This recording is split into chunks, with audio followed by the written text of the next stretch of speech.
All right. Third period, chapter 10, the three apocryphal gospels. The Protevangelion. Of the extant gospels of the second century, the three most ancient are the Protevangelion, or Book of James, the Gospel of the Infancy, and the Acts of Pilate, or Gospel of Nicodemus. The Protevangelion was attributed to the Apostle James and was called by Origen the Book of James. It is generally considered one of the oldest Gospels of the second century, probably appearing about the third decade. The name First Gospel would indicate it to be the first of certain writings of the kind. The following is an abstract of its contents. The Protevangelion.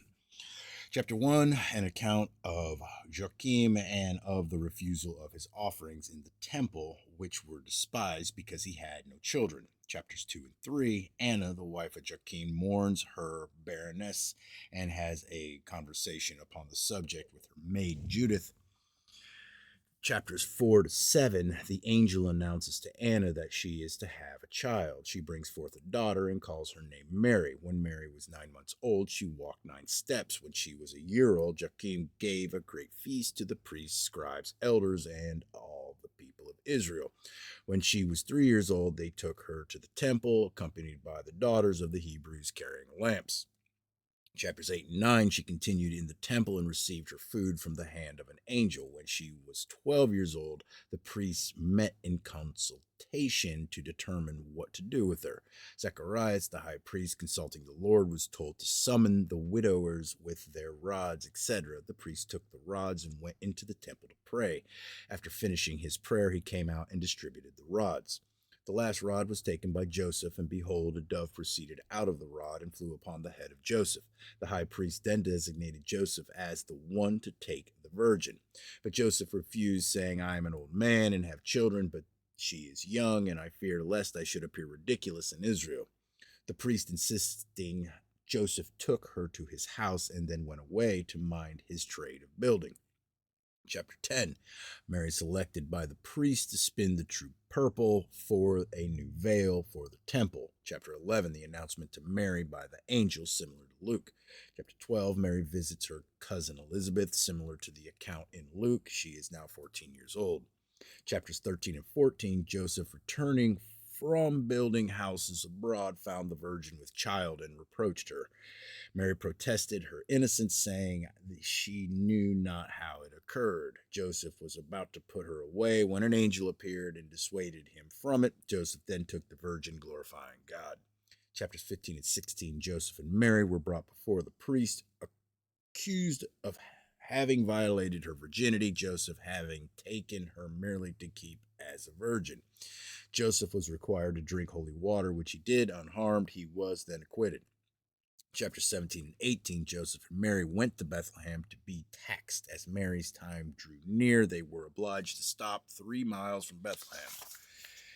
Mary was taken into a cave and left with Joseph's sons while Joseph went to Bethlehem after a midwife. On the way, he saw various prodigies, fowls of the air stopping in the midst of their flight, people sitting before a table at dinner, their hands on the table motionless, sheep standing still, the shepherd with his hand raised to smite them, and his hand remaining motionless, kids with their mouths to the water but not drinking.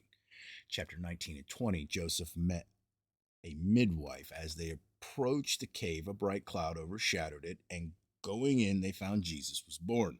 Solomon came to the cave, and desiring proof that Mary was a virgin, proof was vouchsafed. But as a result, Solomon's hand immediately withered.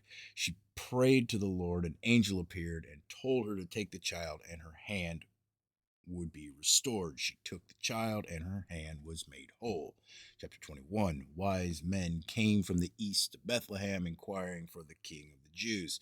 The interview between Herod and the wise men, similar to Matthew. Chapters 22 to 24, Herod having issued his order for the slaughter of the children, Mary, hearing that the children were to be killed, being under much fear, took the child and wrapped him up in swaddling clothes and laid him in an ox manger, because there was no room for them in the inn.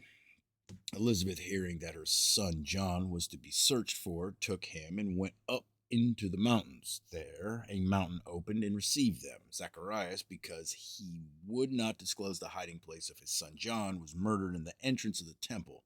When Zacharias was killed, the roofs of the temple howled and were rent from the top to the bottom, and his blood was congealed to stone. Chapter 25, conclusion.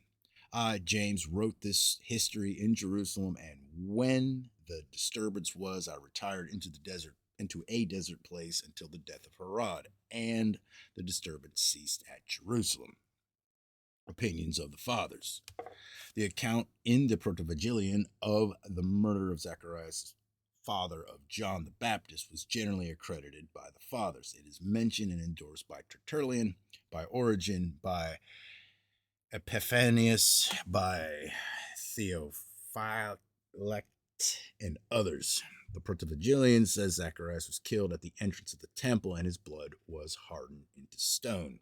Tertullian says Zacharias was killed between the altar and the temple, and the drops of his blood made indelible impressions on the stones. As has been already mentioned, the circumstance of Joseph being an old man when Mary was betrothed to him and having had children by a former wife was accredited by the Fathers generally. The Protevangelion was here supported by the Gospel of Peter. Origen, it is true, only refers to it as believed by some, but others adopt it implicitly. Eusebius says James was called the brother of Christ because he was also called the son of Joseph. Epiphanius says the same, and in another place that Joseph was about 80 years old when he married Mary and had 6 children before that time by a former wife, and again, writing against the sect which denied the perpetual virginity of Mary, he says, Joseph was very old when he married Mary and had been many years a widower. That he was the brother of Cleophas, the son of James, surnamed Panther, that he had his first wife of the tribe of Judah, and by her 6 children, to wit, 4 sons and 2 daughters. His eldest son was James, surnamed Oblias. This was probably taken from Eusebius. That he begat him when he was about 40 years old. After him, he had another son named Jose, then Simon and Judas, and then his 2 daughters, Mary and Salome. After his wife's death, he continued many years a widower, and about 80 years old married Mary. So also was the account in the Protevangelion accepted as true by Hilary, by Chrysostom, AD 407, Cyril, AD 375, and Euthymius and Theophylact, and generally, as Bishop Person says, by all the Latin fathers till Ambrose, AD 390, and the Greek fathers afterwards. Epiphanius refers also to the death of Zacharias, but there is a wide departure from the account in the Protevangelion.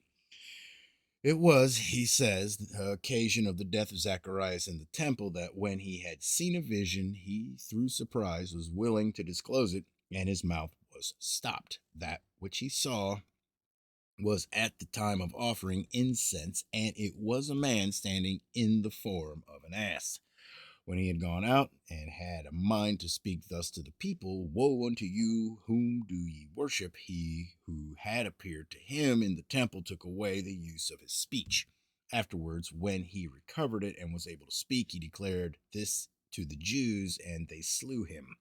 They add that on this very account the high priest was appointed by their lawgiver to carry little bells, that whensoever he went into the temple to sacrifice, he whom they worshipped, hearing the noise of the bells, might have time enough to hide himself and not be caught in that ugly shape and figure. That Mary, at 3 years of age, was taken to the temple and remained there 11 years was received as true by Eudotus, Gregory of Nyssa, Damascene, Germanius, Bishop of Constantinople, Andreas Cretensis, George, Bishop of Nicodemia, and others. The Protevangelion was not condemned by the decree of Pope Gelasius. Jones was mistaken in supposing that Ephanius and Austin were the first writers who had recognized the Protovangelion. Origen mentioned it as the Book of James. Tertullian was acquainted with it, and still earlier, Justin Martyr. The fact that Christ was born in a cave is frequently alluded to in the writings of the Fathers. Thus, Gregory Nyssen, 380, says, "We are indeed cheered by the gospel when we revert to the speech at Bethlehem and when we contemplate the divine mysteries in the cave.